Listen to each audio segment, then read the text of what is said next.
Trish Wood is a respected investigative journalist. She both writes a Substack and produces a program called Trish Wood is Critical. And with me here today is Trish Wood, and we are going to dive into a lot of very important, relevant, and timely issues. A clear path forward requires looking back and learning. Good public policy requires human connection. It's a consideration of the facts, applying common sense and innovation. It's urban, it's rural, it's real life. We all have something to contribute. We all have a responsibility to get informed because there's a little piece of Canada in all of us, isn't there? Let's learn on this path together. This is Leaders on the Frontier. Well, it's great to see you, Trish Wood, and glad that we could catch up. It's always a delight to talk with you in terms of, how do I say this, compare notes on the state of the nation and beyond. So, Trish, I've noticed that for those people who don't know you, I certainly look up to you as an investigative journalist. Oh, thank you. And I think one of the points of background is that you've got really quite a history in terms of working with kind of the who's who of journalism in our country, as well as, you worked with Barbara Frum on the National to the Fifth Estate. You are a serious investigative journalist. I guess I am. I don't think too much about it though, because I might go crazy with all the responsibility. But it's so. This is a weird thing to say, but it's so natural for me. It's so ingrained in my nature that I don't even think about it that way. It's just that I'm kind of allergic to lying. I'm uncomfortable and lying. Around lying. Like if someone lies to me, I have to sort it out. I can't let it pass. It's really like a character defect I have. Well, so it's a perfect thing for an investigative journalist, but I also have a pretty good BS detector, and I don't know where that comes from, except I will say I had a kind of, let's say, challenging childhood, right? And kids who grow up that way frequently become journalists, actually. But what you develop is interesting. I've done a lot of thinking about it. You develop a really kind of innate sense of honesty, danger, gaslighting. Like we're like little radar devices for those sort of things. And I think it's probably a coping device when we're children. And then when we grow up, we can't turn it off. So we become either crazy alcoholics on the street corner or journalists or both, right? Isn't that interesting? Yeah. So we need today in this country, I'm sure you would agree, we need more investigative journalists than ever. So what are the hallmarks at the heart of it, of what makes a great investigative journalist? That's such a good question. I mean, I think the key element is being able to, like you might say, how do we get our stories? What makes us decide to want to investigate one thing over another, right? And for me, it's always, and I actually wrote a long tweet about this today, really nailing the profession of psychotherapy for the things that they've done that were weird over the years. And it was kind of in the context of what they're doing to Jordan Peterson, right? But so I posed a bunch of questions about critical thinking. And one of the questions was, is it more logical that a whole bunch of kids in Western countries all woke up one day and said they wanted to change their gender, or that there's something else going on? What is the most rational, right? And so once you latch on to that, as I do quite vociferously when I'm embarking on these things, then okay, so if it didn't happen organically, and it didn't happen organically, clearly, then what happened? So what are the factors? The factors are that children are being influenced. Who is influencing the children? Teachers, psychotherapists, and social media. Like that's, and Abigail Schreier wrote a book about that, right? Explaining that what's happening with kids is social contagion. There's no question about it. I mean, there may be, if you believe in trans, as a thing, there may be some organic elements of it. I don't talk about that because I don't necessarily believe it. But what we're finding is that a lot of young people, many of them grow up to be gay. So these were young gay men who somebody latched onto and said, oh no, but the fact that you're effeminate means you're actually a trans person. And then they do all this stuff and ruin their lives and wake up to be a gay person. So that's how that's how it starts. Is that more likely or that it happened organically, or more likely that there was some other thing going on? And that's been a bit of a theme in the work I've done. The other thing I talked about, because this was life-changing for me as a journalist, was that in the 80s and then into the 90s, the satanic ritual abuse cases that were exploding all over the world never happened. And then all of a sudden, whoops, everybody's experienced satanic ritual abuse. Okay. So help me remember that. There was extraordinary case studies, like what was it called? Martinsville, Saskatchewan. There was a lot of we broke that story. Kind of a belief that. So you were quite in the thick of that. So that tell was us what happened in that story. Yeah. So Michelle Metivier, who was the producer of that, brilliant. We had some brilliant researchers on it too. I was just kind of lucky enough to front it, although I was heavily involved in the research too. And let me just preface that by saying, see, this is where the CBC is a great thing. We had an executive producer of that show named Kelly Crichton. And like me and the other women there, we were all kind of card-carrying feminists of varying degrees, old school feminists of varying degrees, and questioning the recovered memories, which I'll get into in a minute, of sexual abuse, or the stories of children who said that they were molested in a daycare. That was absolutely verboten. You were a bad person. Children never lie about sexual abuse. Women never get it wrong. It's all true and you're a bad person. And I will tell you something. Judy Rebick, when this story ran, wrote an editorial about us. Who is Judy Rebick again? I can see her well. Yeah, she's a big feminist writer for probably the Globe and Mail, early 90s, probably the Globe, saying we had to turn in our feminist membership cards because we'd done this story. So here's the story. In daycare centers around the world, in Western countries only. Why is it only in Western countries, right? If it's not, there's not something else going on. Indeed. Right? These daycare centers were alerting the police that children were being abused, or parents were alerting that children were being abused in these daycare centers. And the police would come. McMartin Preschool was the one that really got the ball rolling. And that was down in California. And the parents went into a moral panic about it. And they brought in these interviewers who had been trained a certain way by a guy named Roland Summit, who kind of was one of the architects of this way of thinking. And what they were doing was they were interviewing the children with all of these suggestions. And the suggestions were creating stories that were completely implausible on their face. I mean, you had kids saying, my teacher did this, and then he molested me, only in childlike language. And then I went around the world in an air freight cart and was back by noon. I mean, literally, they were saying such ridiculous things. Or they were sacrificing babies. I saw the teachers eating a dead baby. Like, that's what they're doing. But there was never any hard evidence to back up what they were saying. There were no dead bodies. There was no marks on the children. There was no evidence of sexual abuse. Nothing.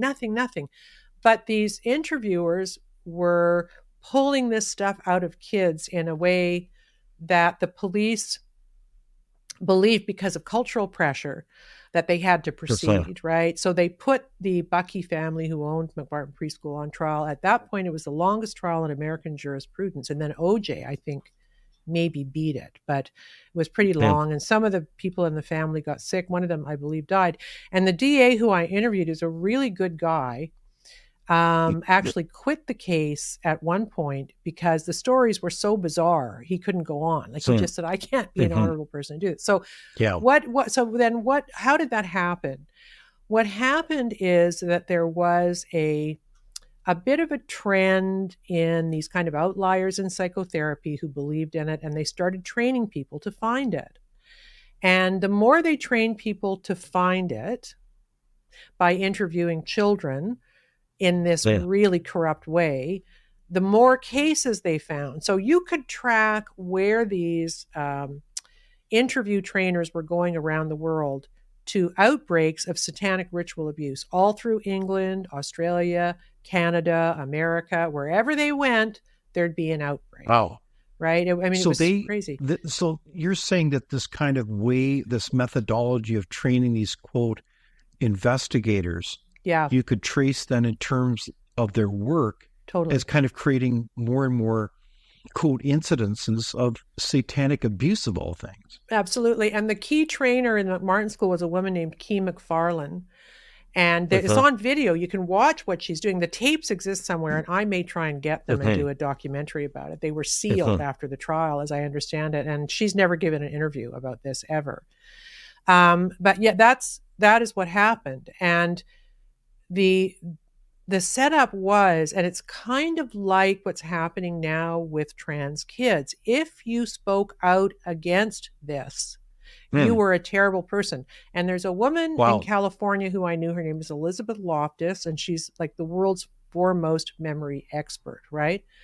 Part of the satanic abuse story is that women, including in Canada, were going into psychiatrist's office for depression and coming out convinced that they'd been sexually abused in a cult over decades, suffering major abuse in terrible situations, and they had remembered absolutely none of it. None of it. Not like it was a shock to them. And the therapist would say, well, it looks like your dad's been abusing you for 20 years, and so has your uncle, and they, there are robes and candles in your basement. And they would come out believing it. And so they constructed this mechanism for the belief so they could explain why the women didn't remember it. And it was called multiple personality disorder, right? So they'd say they create these personalities to hold the memory. So these things were getting more and more bizarre. And Elizabeth Loftus is a hero in the same way the COVID doctors were a hero. I admire her deeply. She was going around in the court cases of the people charged with this and saying, rightly so, memory doesn't work that way. And it was ridiculous, right? And she was so pilloried for it that when she used to go to these conferences, these psych conferences, where they taught this stuff and talked about it, she had to go with bodyguards, right? They were so hostile. And this is the same paradigm. Like psychotherapy gets it wrong sometimes.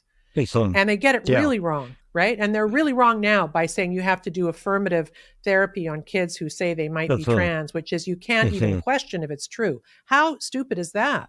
That's insane.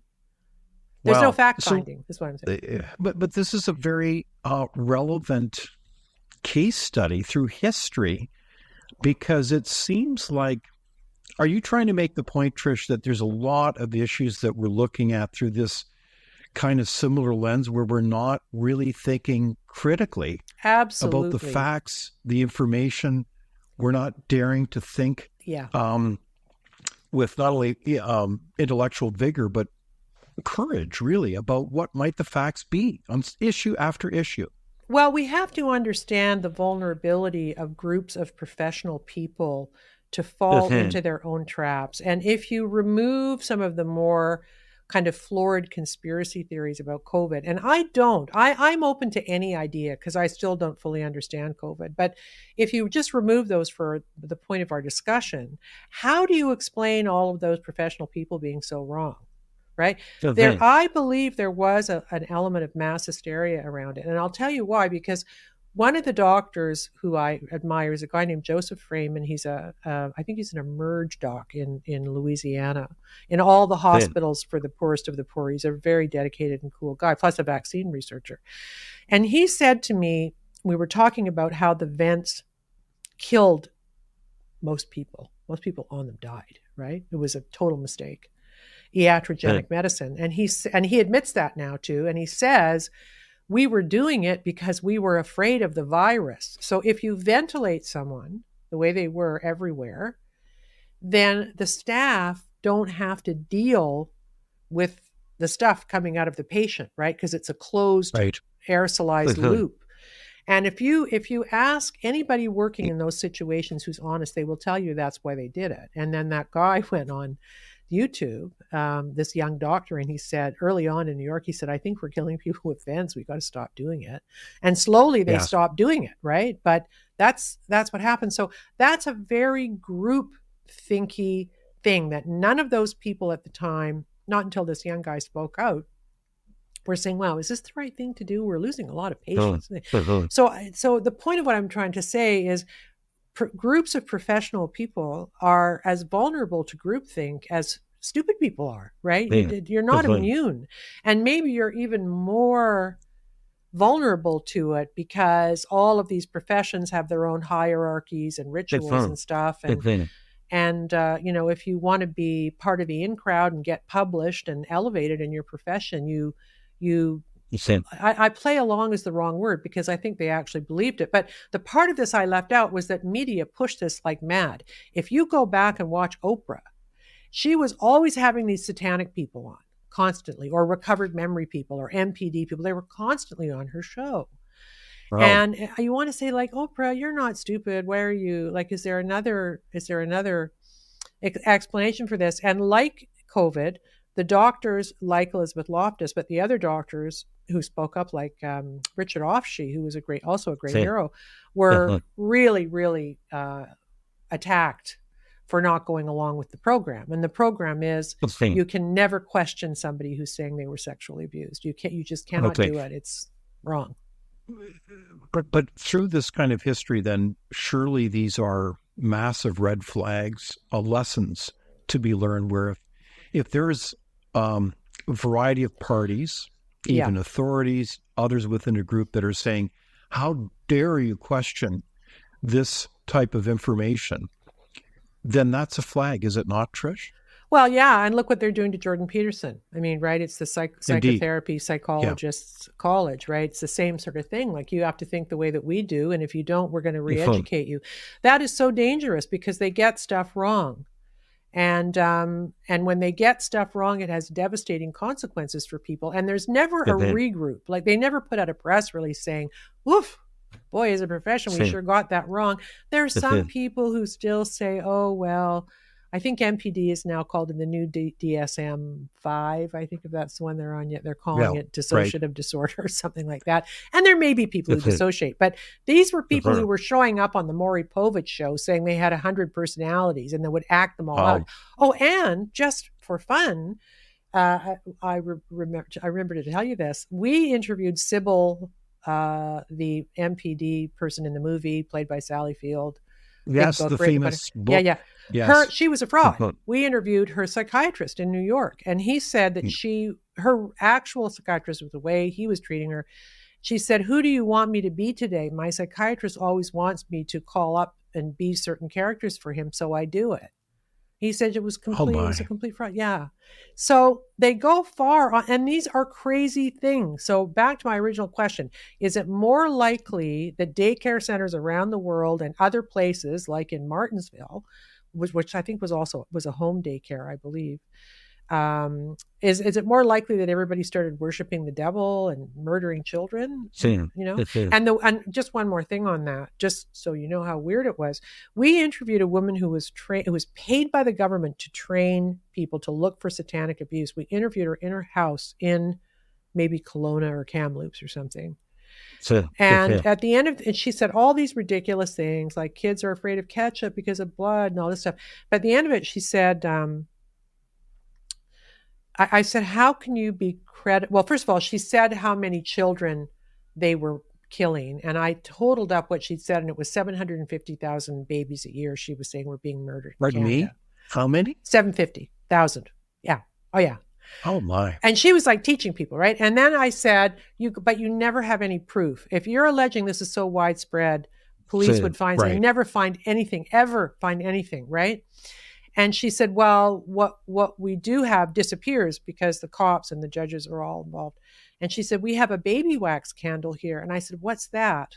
And she said, it's a candle made out of dead babies. And we wanted to get it tested by the police or whoever, and they wouldn't do it. And I said, well, we'll do it. Yeah. We'll take it. Give us the candle, right? And of course, she never gave it to us because the candle doesn't exist. But that's the person who was training professional social workers and psychologists on satanic ritual abuse. That's what they're being told. So, okay. So as we look at this phenomenon of, you called it mass hysteria, I mean, there's Yeah. I mean, your point is well taken. We need to be critical about facts and information. Yeah.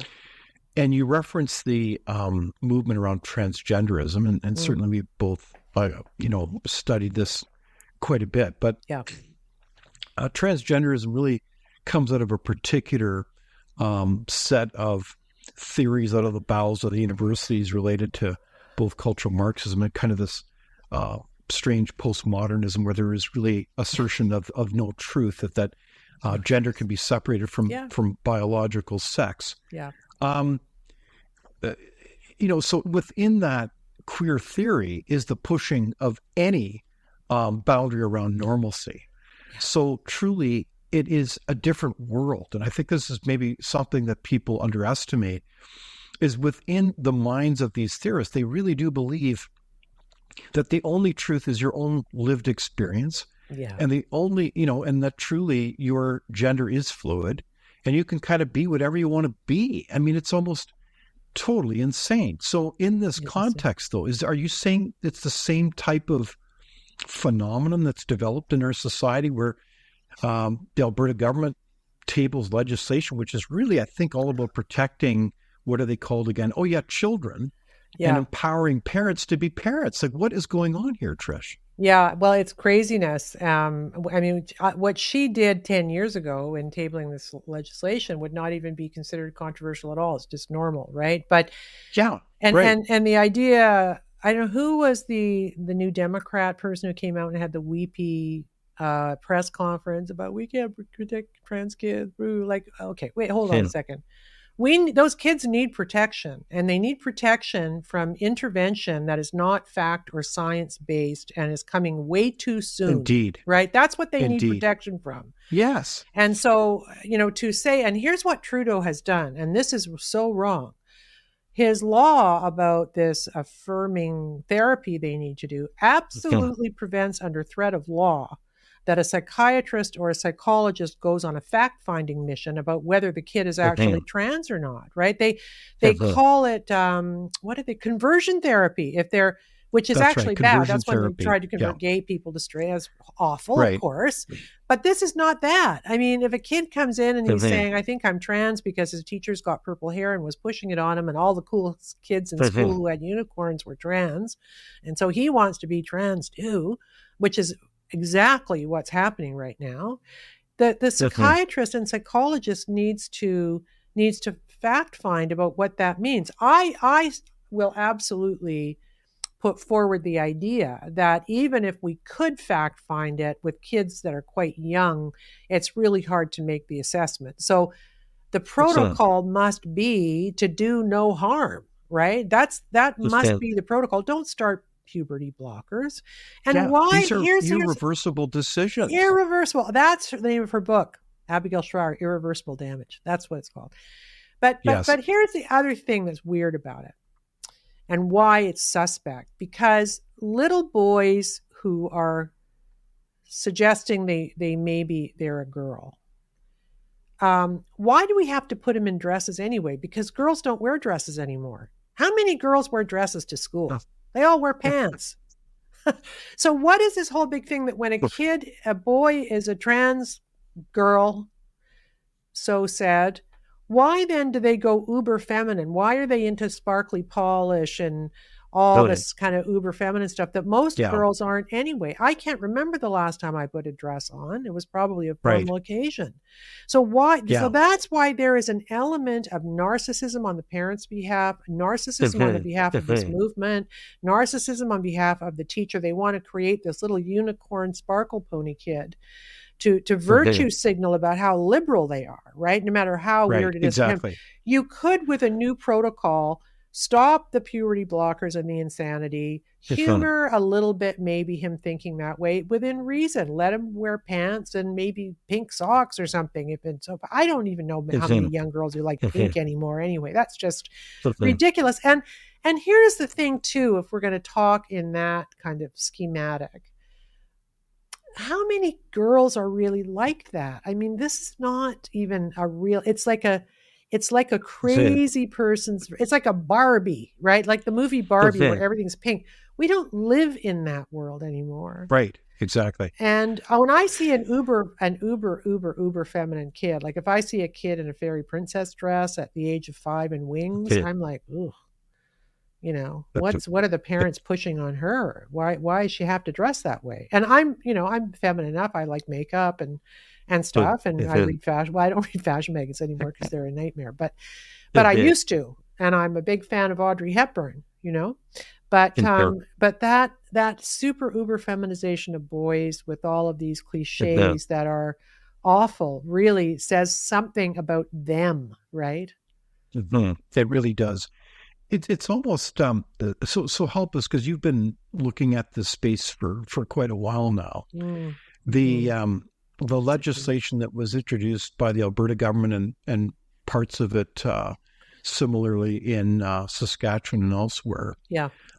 New Brunswick, I believe, is also looking at elements of it, basically saying, look, kids are kids. Let's respect that they're minors. And we're not going to enable people, including even a, quote, well-meaning teacher, to start taking them down some kind of transition path. That's really up to, who are they called again? Oh, yeah, parents. Yeah. So in this case, what do you think is going on here? Like, if you look at it strategically, like, you have some elected officials calling this a so-called NATO moment. I mean, they're just escalating the rhetoric. And you've got arguably some people who have their kind of ideological interest in this. They're kind of real believers. But why would an elected official kind of play to this constellation of what appear to be activists when poll after poll says that parents assert their right to be the parents of their children and not the state? Like, what am I missing here, Trish? Help me understand what's going on. It's such a good question. And I don't have an answer. I have a rhetorical answer. And that's maybe also partly more factual. But my best girlfriend in Toronto, I'll get to your question in a minute, but this is illustrative of the same problem, has a really nice condo that she bought herself. And it's across from a green space, a park, a beautiful park in Toronto. Toronto has a lot of green spaces. And it's been totally taken over by homeless people. Drug addicty, poo on the street, noisy, threatening, awful people, right? She can't use the green space. Yeah. Her condo value is going down. That's not the biggest thing, but it's about quality of life, right? You buy a place by a park, it's because you want to use the park. And nobody can use the park. So Olivia Chow and the people before her have given this park away. It's irrational. It's illogical. They're only feeding the demise of the people who live there anyway. I mean, why aren't they forcing them out to sort out their lives, right? Most of them are drug addicts anyway. Put them into treatment. I'm a recovering, I did it. It can be done, right? So the question you asked is, why does this happen? And what I know about the homeless problem here and about the trans problem in schools, both in Canada and it's happened in the UK too, is that the NGOs and the so-called advocacy groups. So the NGOs are the organizations funded by the governments. Yeah, they're like the non-governmental organizations, but also the so-called advocacy groups for these special interest people, like the homeless people, like extreme transism, right? They have now been given access to the levers of power, and so they are making policy. Like, I know that these people are in City Hall. And they are the ones advising the city of Toronto on how to deal with them. And the same people, the extreme trans people that are coming out of the universities, and the universities are also funded by, there's a couple of trans billionaires. One of them is J.B. Pritzker's brother or something, or cousin, who's gay or trans, and no, not gay, but trans. And he's a billionaire. And so he's funding all the university gender stuff. And those are the people the schools call and say, well, you're the experts. So what do we do? Right. So you've got all of these self-interested, and there's a woman in Canada too, and I've forgotten her name, but she started and then sold Sirius satellite radio. She is also trans, and she lives in Canada now, and she's doling out huge checks to people, especially U of T in their gender department, gender studies, what it's called. And again, they are called the experts, the same way Stonewall was in the UK in delivering all this really extreme policy. But your question was about politicians. And I don't know why they bow to these things over the will of the people, these irrational, dangerous, ridiculous, and absurd things. I mean, the global South, as they say, they look at us now and they think, these people up there, they're all mental. They're crazy. I mean, I'm dying to know what Vladimir Putin says to, I'm dating this show, but what Vladimir Putin has said to Tucker about all of this. But it's, I can't explain it. I guess it's politics, and they've made, dare I say, they've made a calculation that it's better for their political future if they go along with harming children, which is what they're doing. No, it is really kind of disturbing. So I think what you're saying makes a lot of sense. Like, let's follow the money. Yeah. Who are the groups? Where are they positioned within power? I mean, I know that on a number of these transgendered issues within school boards, they've enabled certain, quote, organizations to work with school boards as kind of like their in-house advisors to kind of help set curriculum. So they kind of embedded themselves, and people have probably knowingly, with good intentions, looked to them as somehow as authorities that are, about the health and welfare of these children. Yeah. Well, and you know what happens? It's not that simple. It's not that simple. And it is a money play. And I'll tell you why. Because if you're not reading Jennifer Bilek, Bilek, she is the one who's been studying this for like 15 years. She's brilliant. She has a blog called The 11th Hour, and you must be reading it. But one of the things that happened in the States was, once gay people got all rights, like they can get married, they can adopt, they had no more, they didn't need any more rights. They actually had more rights because they're a special group, right? So they kind of had more. They couldn't raise money. Human Rights Watch, I think it's called, couldn't raise money on gay problems because they didn't have any, right? So they included the tea and the other stuff that goes with it.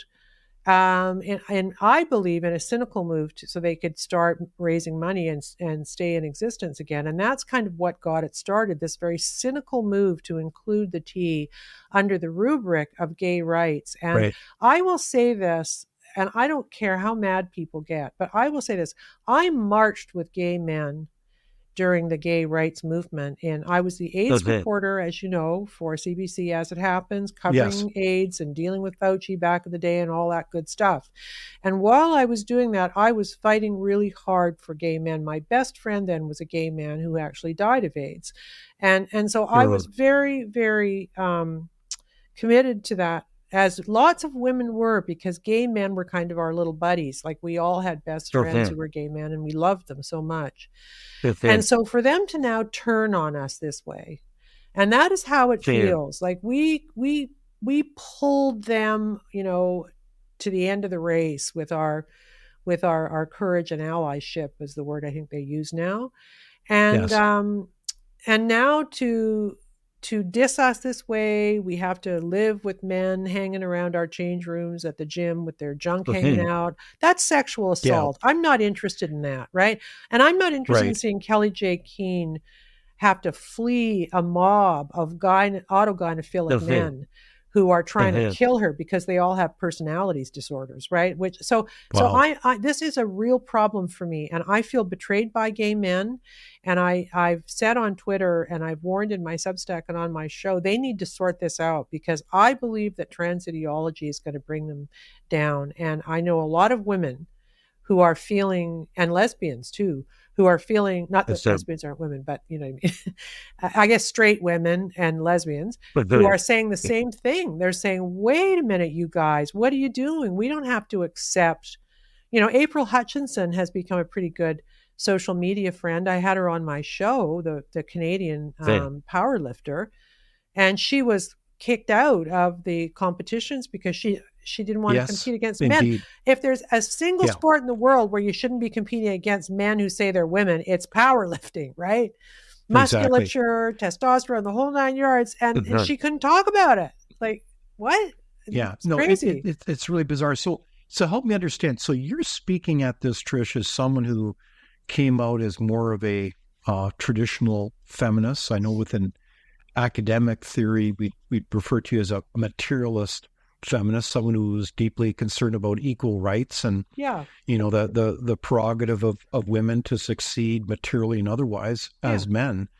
And work fair stuff. enough. But feminism, that feminism is long gone now. Yeah, I know. And they all seem to be, with maybe you as an exception and a handful of others, are silent when it comes to men claiming that they're trans women coming into sports, change rooms, all the rest. Yeah. Like where are these other feminists like yourself? Like they all seem to be missing in action when this seems like a real assault on the rights of children, including young women. Yeah. To do their thing. I mean, it's just totally absurd to have men in volleyball teams going to women like they don't have a chance. Yeah.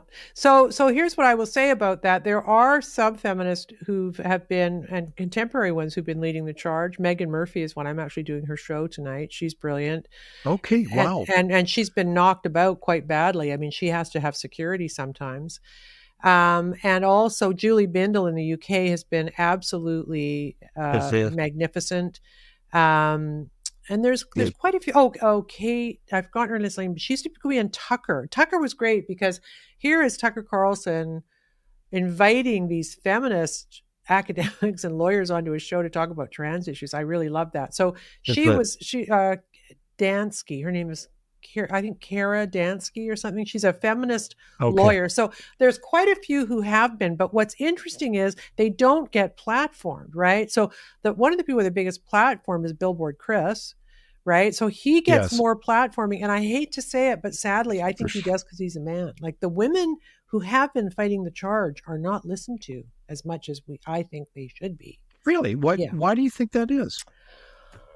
I don't know. I think that's still true in lots of areas of the world. I don't think we've fixed all of those problems. And I think generally media doesn't like feminists. I think that's probably what's happening, so, but I did a panel with Megan Murphy and Jonathan Kay and Bruce Party at Lighthouse. So, and she does quite a few things, but I think they are trying to lead the charge. I just don't think that people want to hear from them. They don't platform them as much as they should, Okay. So I did want to shift the topic a little bit. We've certainly had conversations.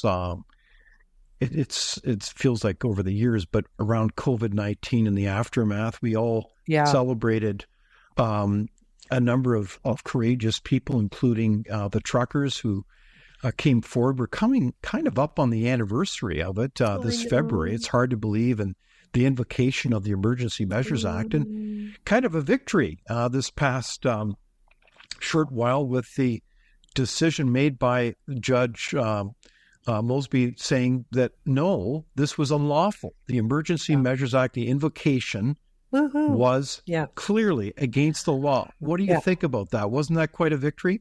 Well, I thought it was a huge victory, and I was running around the house singing "Happy Days Are Here Again." I was so happy. Indeed. And also a little bit worried for Justice Mosley because I think he lives in Ottawa, so he's not going to be a very popular guy there right now. That is not a town that likes the truckers, right?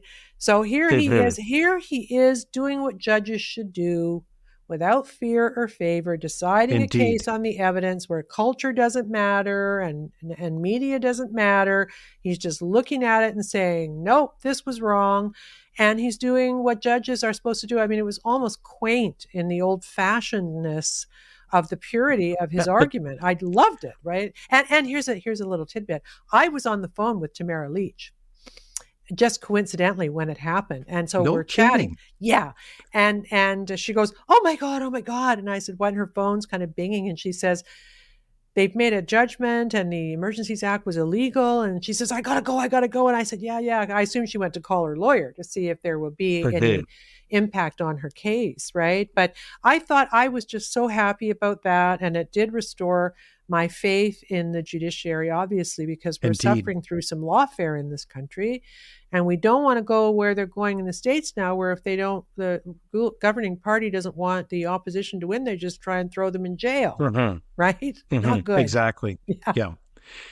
No, I was so impressed by the decision as well. I encourage people to read it. It's about 190 pages. And I think people would find it a revelation, because I think, to the credit of the judge, he peels the onion. He gets into the detail, the nuances of the facts, and what was really going on, and calls it out. And I think in favor of freedom, calls it unconstitutional, and really says that on no basis does it meet the tests of the act itself, which is pretty good legislation. But this was clearly the government grossly overstepping its bounds. So are you hopeful, as Krista Freeland, I think, weighed in a mere 30 minutes after the decision? So she clearly hadn't read the decision, unless I'm missing something.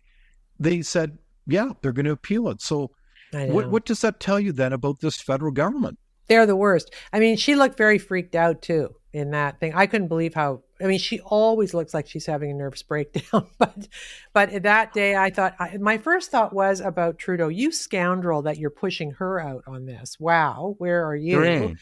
And then, she clearly she hadn't read it, and she was just saying what she had to say. But they look weak. They look corrupt. They look beaten. I mean, what did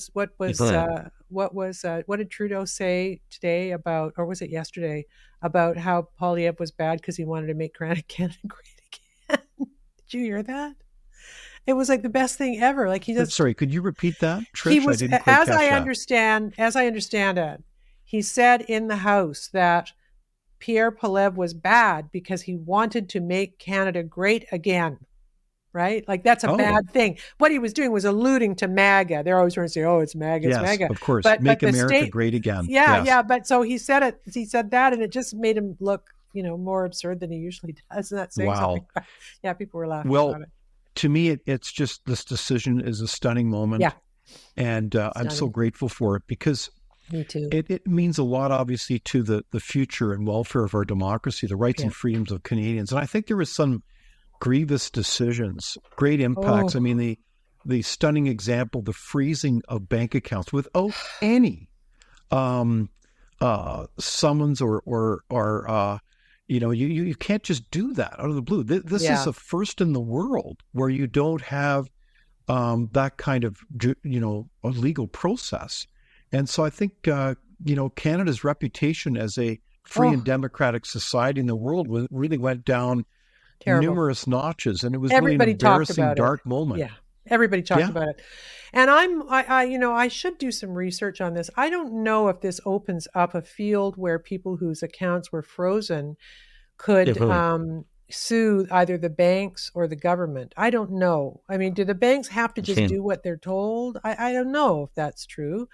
And maybe there'll be. I think that.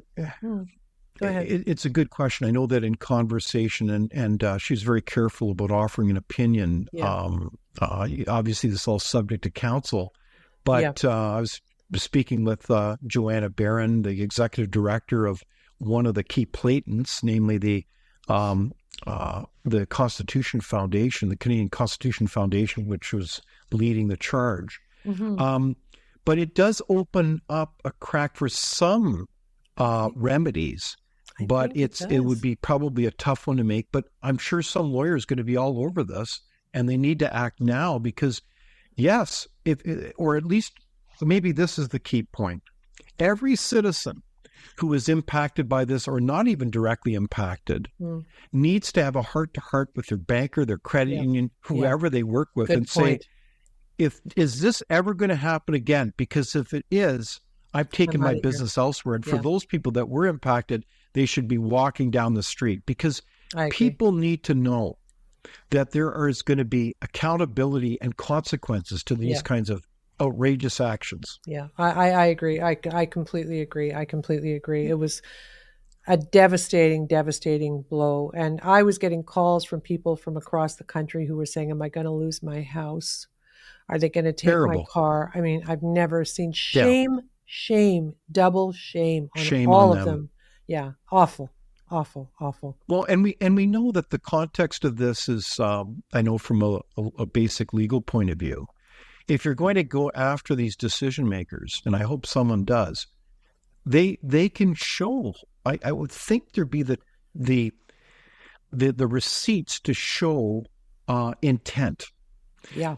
This did not just come out of the blue. We don't still to this day we don't have a shred of evidence showing the health mandate as to why they introduced these mandates against these truckers who spend most of their time in the cabs. Yeah.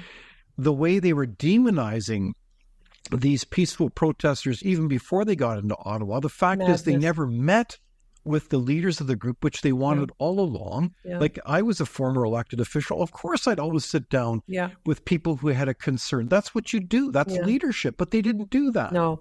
And Tamara told me, I think I might have said this on our last talk, but Tamara told me, and I believe Chris did too, they would have gone home. If they'd come out and had a meeting with them and given them a ray of hope, they would have gone home. They were cold and tired. Interesting. And, it would have ended. But he can't. And even if he just sent an emissary, like this is the thing that bugs me about the discussion of the Emergencies Act.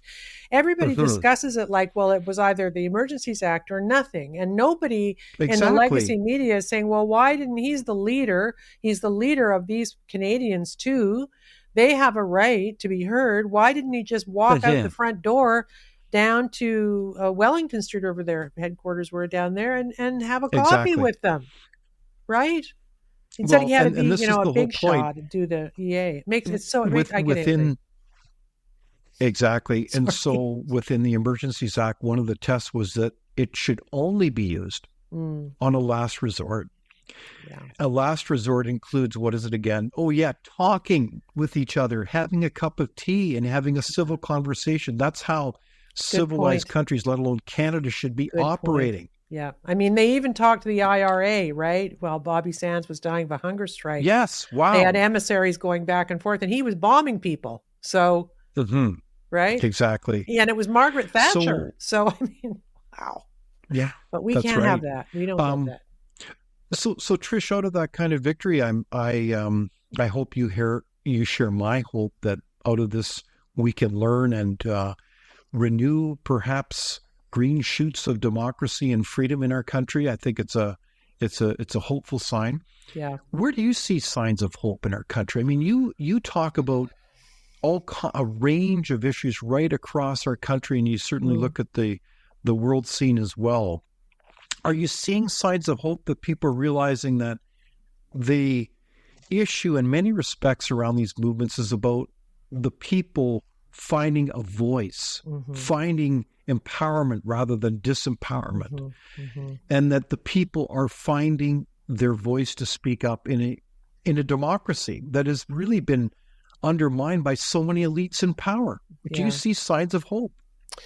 Well, that's a really good, I will say, because I swim in the informational, swamp, that my feelings about it really change from day to day. I have good days and bad days, In a general sense, I'm not optimistic. I did a big interview today for this week's show on cell phone addiction and how like 90% of the people who have them are addicted to them and can't put them down and are not even kind of interacting with the real world anymore. They're just on their phone. They can't find, they can't even find the Safeway anymore. They have to map it. Like that's what's happened to us, right? Yes. So, and he suggested, he's a very clever guy. He suggested that maybe this was intentional because look at it this way. Old people don't have cell phones and they couldn't use the ArriveCan app to travel. So they just didn't travel and nobody cared about that, right? So we're getting that. So that makes me disappointed. But on the other hand, let's talk Coutts 4, now Coutts 2, right? So indeed, that happened, and I'm optimistic about that. But I'll tell you where. Okay, so can you remind us who were the Coutts 4, Trish? Yeah, so the Coutts 4 were 4 men who were arrested. 2 of them were arrested on the day of the Emergencies Act, as I understand it, and another 2 came after that, and on the following day. And what's interesting about this case, I'll just get their names. Jerry Moran and Chris Lysak were the who were released from custody yesterday. And it was a shocking event.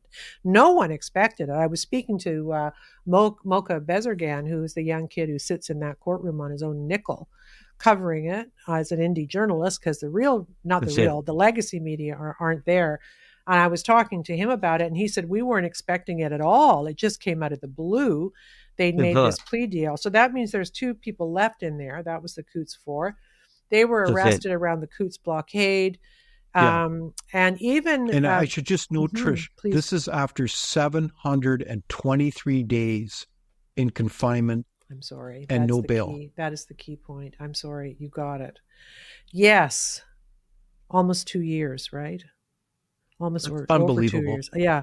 Ridiculous. Unbelievable. And not in this country, right? And so the way the plea deal happened was there's some other things, but the main charge was conspiracy to murder our CMP officers. That is like as bad as it gets. Yeah. So all of a sudden, those charges disappear, right? Those big charges are now gone. The lads, Jerry and Chris, pleaded to these pretty minor gun charges and got time served. So they're out.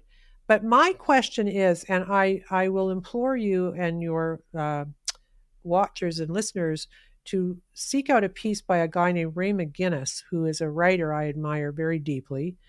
And he's a senior fellow at the Frontier Center for Public Policy. Right. I knew that. Have you read his piece? It's magnificent. You should read it. So what he says in the piece, this great guy, Ray McGinnis, your guy, is that it looks like there was no evidence even at the beginning. Because so what happens, right? They charge them. You don't charge people unless you think based on the charge, you've got some kind of a reasonable chance at convicting them on that.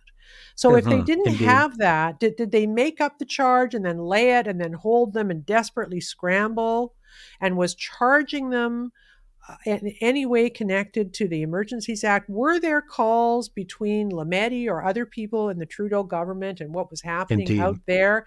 I want to know if those charges were laid in order to justify our Prime Minister invoking the Emergencies Act over people in Ottawa because the blockade was gone anyway, right? So they used that to go after people in Ottawa who were also completely innocent, not a whiff, not a weapon, not a nothing. Yeah. So why did it happen? What odd timing that they just arrested these people with the table of guns and the whole big thing, and right at the same time. So I just, as I told you just before we rolled, normally I would have called Clay Ruby and said, okay, Clay, what does this mean in a criminal trial when the Crown withdraws a charge, a serious charge? Don't they have to make a comment about that if the accused has been, in a sense, de facto punished by being in jail for 2 years? They didn't hold him in jail for 2 years over a gun charge. They held him in jail for 2 years. Well, they shouldn't have anyway, but they did, I assume, on the basis that they were a danger to the public, or they were going to flee because they were part of a group who wanted to kill cops. So that's gone, right? So my question is, was there communication in order to make it look bad so they could do the EA? And indeed. And then I think somebody has to ask, and I don't know if the Crown can be compelled to answer, what changed in the case? Did they never have it and they couldn't find it? Or did they have it and then something receded or something? I don't know. But they need to explain themselves. You cannot put people, innocent people, they were innocent of that charge. And let's never forget that. And let's say that they were innocent. They were innocent people. You cannot put them in jail for 2 years, one of them in solitary confinement for a period of time, and then say, oops, we can't prosecute that. We have no reasonable possibility of a conviction in this case. So we're just going to dump it. I think your questions are spot on, Trish, and I encourage people to look at the Frontier website. There's a new article that's just going up today by senior fellow Ray McGinnis on this very issue. This issue is very important because it does raise, and Trish, you're again a crack investigative journalist, major questions regarding the integrity of our justice system. Justice is not only those who exercise justice as judges, but also our prosecutors, our crown prosecutors, and also our police forces.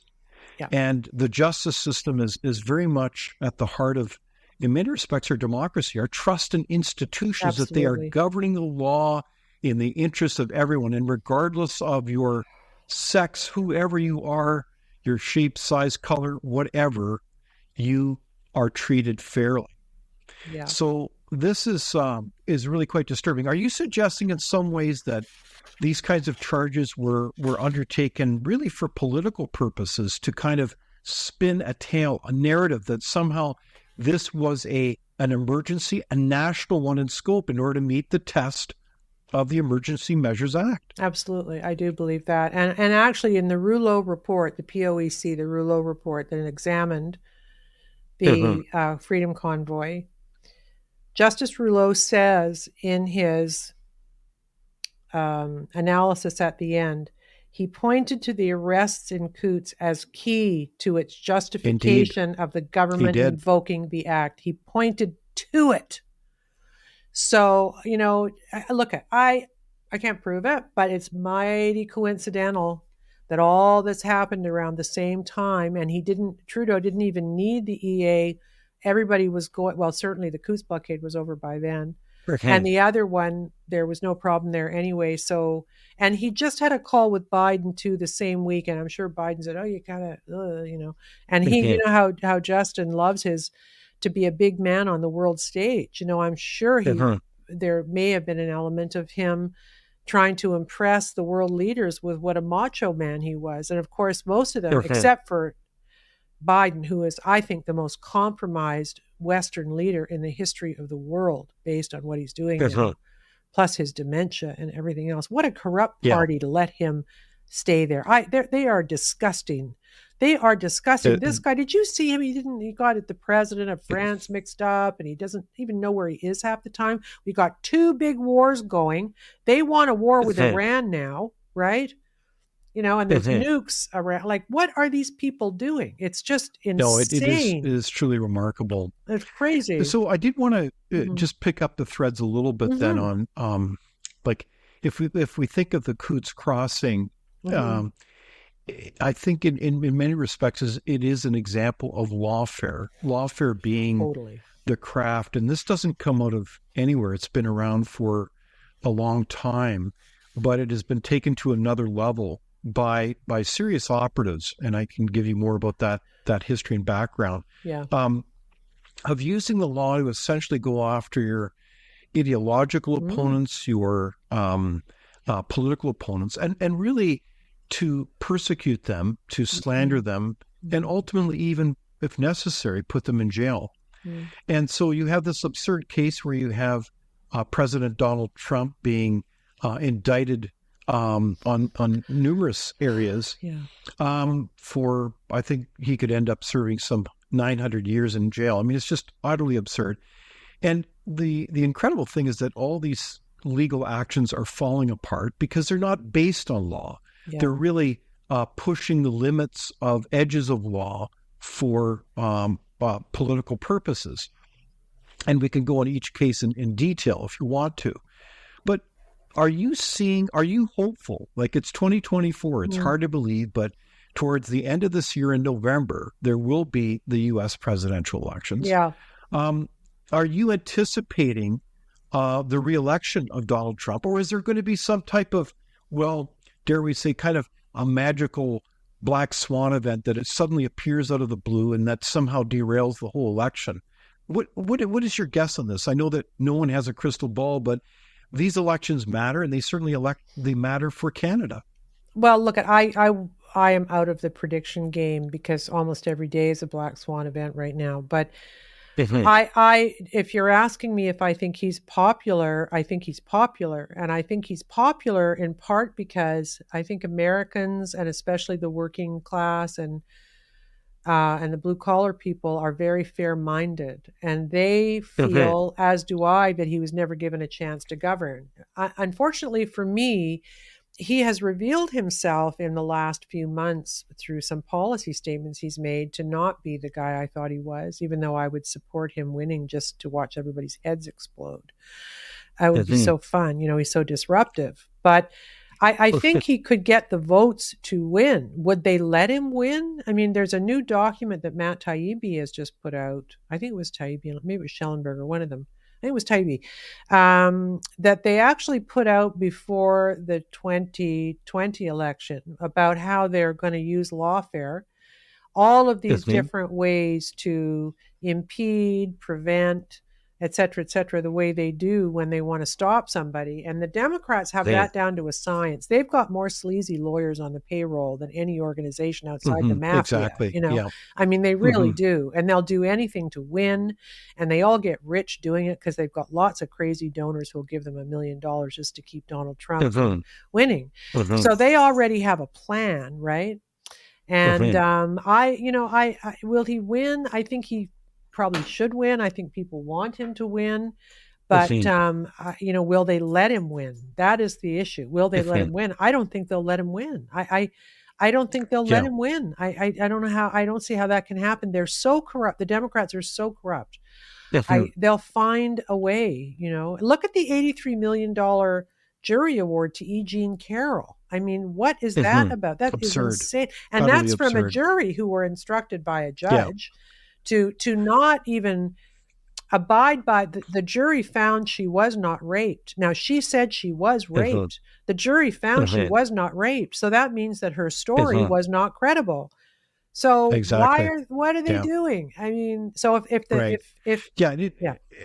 I think to put things into perspective, what I also find fascinating, and you'd have a really good perspective on this, Trish, is the difference in perceptions that Canadians have around, say, President Donald Trump, because so many, like I assume that you'd go to dinner parties as well, almost in polite company, you can barely have a coherent conversation about Donald Trump. And it's not like I don't feel compassion for people, but they are so misinformed about basic facts in this case. Because in Canada, we get fed a steady diet through the usual mainstream media that's all based on the wire service of the Washington Post and the New York Times, which are all really seeding total misinformation on behalf of the Democrats. So it's almost comical, is it not? I mean, it's ridiculous. And look what they've done about Tucker going to Russia. Newsweek said yesterday that somebody in the EU is thinking of putting a travel ban on Tucker because he's violated some subsection of some dumb thing. I mean, I said on my show yesterday, I'm going to go on a hunger strike. If they try to impede Tucker's journalism, I'm just going to stop eating, which probably wouldn't hurt me anyway. Right. But So again, like this is absurd. When any authority, I mean, this goes through human history. The king, the queen, I don't care who it is, weighs it and says, wow, we can't have someone speak their truth as they see it and have that kind of healthy debate. Come on, something is really, really rotten in Denmark, don't you? Well, and you know what's going to happen? This is what's going to happen. Putin is going to tell the truth about why he went into Ukraine. And the truth is, everybody knows this, that he did it because he was promised the Soviet Union was promised when it broke up during Glasnost that there would never be weapons on the NATO country borders with Russia, right? That was the deal they made. And so here now is Kamala Harris running her mouth. Oh, we're going to let Ukraine into NATO. Like that. I mean, there are other reasons too. He wanted to protect the Russian-speaking regions and all that. And I don't defend him going in. But there are a lot of smart people like John Mearsheimer, who I deeply admire, saying that this was kind of Russia's Cuban Missile Crisis, and they had to get the weapons off the border. So that's what he did, and that's what Putin's going to say. And that is what they don't want the American people to know, because nobody in legacy media is saying it. So the people who are dragged along by the ears by MSNBC and the fools on CNN, if they do watch Putin, they're going to get an earful. and also about how the American State Department from 2014 was mucking about in the internal affairs of Ukraine. And not to mention, just to lay this extra layer of horror on the whole story, clearly the Biden family is completely corrupted on Ukraine issues. Okay. There's no doubt about for most that. Canadians, I think most Canadians would be shocked to hear your statement about the Biden family and how they're compromised. Wow. Because we really haven't heard about that in Canada at all, No, the I guess scope not. and scale of deep-seated corruption. So can you help inform us about what's really been going on there? Because the receipts are all there. Yeah, well, the receipts are absolutely there. Well, there's a bunch of things that have happened, but the main thing really was Hunter, and this was around the laptop story that the media hid, because they wanted to get Biden elected, was the fact that, Hunter had worked for Burisma, which is a Ukraine energy company. He had no history in it at all. They were paying him, the number fluctuates between $50,000 and $80,000 a month, some preposterous amount of money. And of course, they weren't doing that because he's so smart. They were doing it because his father was the vice president. There's no question about that, right? They're buying access. Totally buying access. And Joe Biden was selling access. And we also had lots of quite good evidence from this guy who was Biden's business partner in a Chinese deal, which kind of laid out how it worked, right? That Biden would sort of be he was called the big guy, and they would, shoot him 10% of the deal or whatever. Exactly. And it was all about introductions and smoothing the way and all that sort of stuff. So there's no doubt. And then there was the story in the Ukraine too about the prosecutor. Now, a prosecutor was investigating Burisma, a Ukrainian prosecutor. And there are two stories about this. And one of them is that, and Joe Biden tells the story about getting the prosecutor fired. He tells that, he admits it. And there's two stories, and one of them is that the prosecutor was prosecuting Burisma, and the other story is that it was somebody else that he was talking about, right? But, at this point, I just, the money going into Ukraine, nobody's accounting for it. Zelensky's buying villas all over the world. I mean, really, it's just so out of control. So the Biden family is a family built on graft, and we certainly have had a lot of evidence about that now. And indeed, that if you're hearing that noise, don't freak out. It's my dog. Okay. And she's scratching problem. Her name is Chili, and she's a rescue, and she's scratching her collar. So sorry about that. Oh, nice. No problem. Yeah, that's good. But yeah, I think part of what you've outlined is so important background to be aware of, because it also points in the direction of the need to be thinking critically, to understand that there are many parties who are happy to mislead you with false information, propaganda, if you will. And you have to look critically at all these things. In fact, people need to think critically about our conversation as well. Yeah. But the larger issue is surely not just simply about, quote, Biden versus Trump, but really larger things around, will the people retain the right and freedom to retain this unusual gift in this time and place of self-governance, to be able to rule their lives as they see fit and not have the, quote, good and the great impose from top to bottom how they're going to live our lives. Is that not the larger question? Totally the larger question. And none of that is possible if we don't have a credible working news media, and we don't. That's the problem. We saw big layoffs today at Bell. Other companies are all complaining about how their news revenues are dropping. Oh, yeah. And their business model is to lie to the public and do everything in their power to support the status quo and the elite. Wait a sec. You say their business model is to lie to the public. What do you mean by that? Surely that can't be the case. Well, I don't think it's stated that way, but that's what they're doing. I mean, my goodness, there were people at the CBC who were wearing Team Pfizer T-shirts during COVID because they weren't right. No, exactly. Well, how there is a narrative, and the legacy media's role in its own mind now is to enforce that narrative. That's what they do. And Yeah. To within be that, activists rather than journalists, right? well, it's interesting. It's two things, because you have one bunch of journalists who thinks their role is to be social justice activists. That's 1,000% true. And they went through uni and they studied exactly what you said, which is postmodernism, where there's no truth. Sort of an issue when you're Yeah. covering news. You think there's no actual truth, Yes. right? Like Right. that's kind of bad. But Yes. the other part of it is that they I think more that the organism itself has a fealty only to the elites in power. And we saw this during truckers. It was highlighted for us Yeah. in very, very profound relief, because the media actually hated the truckers. They ran lie after lie after lie. Yeah. You know, the Wow. arson story, that they were being funded by MAGA terrorists. I mean, all of it was garbage. Well, they were even raising up Nazi flags, Trish. Did you not see that? Yeah, I know, right? That one guy at the Chateau Laurier who showed up for a picture and then left. Who could that be? I don't know. Interesting. Who could that be? Who could that be? And then they also had on CBC, they had one of their hosts saying it was a Russian op. The thing. Oh, and, yes. Right. And so like that turned out not to be true. And where are these people being fired? Like, are they firing the journalists who got all that stuff wrong? Are they apologizing? Yeah. Trish, have you ever heard an apology from any of these parties saying, gosh, we really made a mistake. We're sorry. We goofed. Yeah, I know. And that is the basis of all spiritual growth. You know, they teach us in recovery that the best thing a human being can do is admit a mistake and make amends, right? And we live in a society now where no one does that, especially our politicians. They do not do it. Yeah, very good point.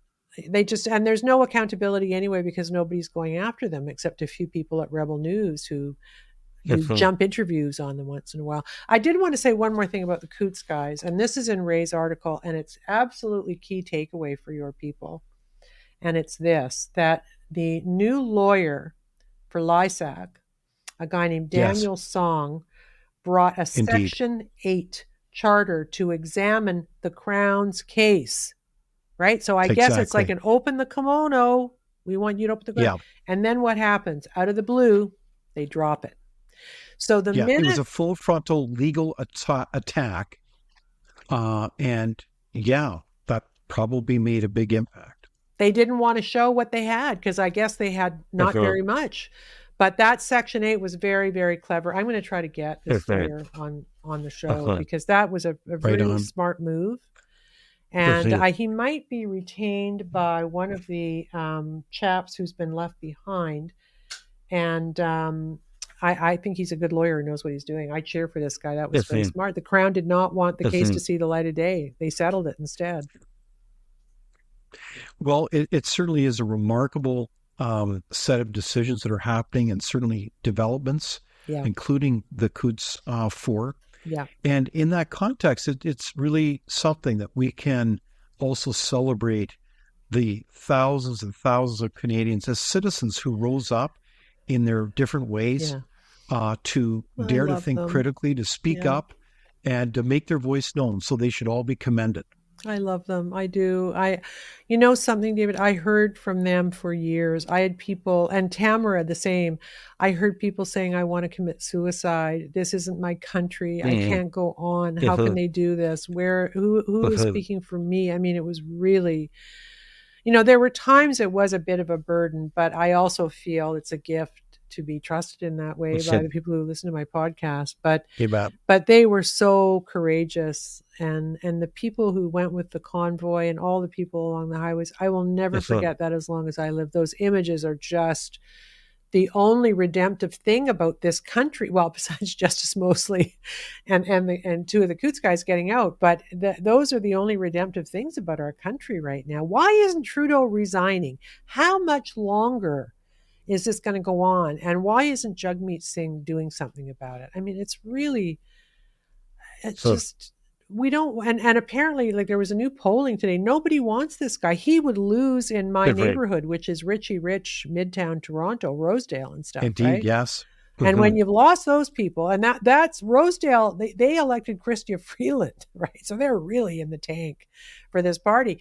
But if they're on the way out, then in Rosedale, they are on the way out. And that the honorable thing to do is for him to step down. I know he wants to keep the motorcades going, but he's got to just relinquish that and take a job at the Davos or wherever he's going to go, some globalist place.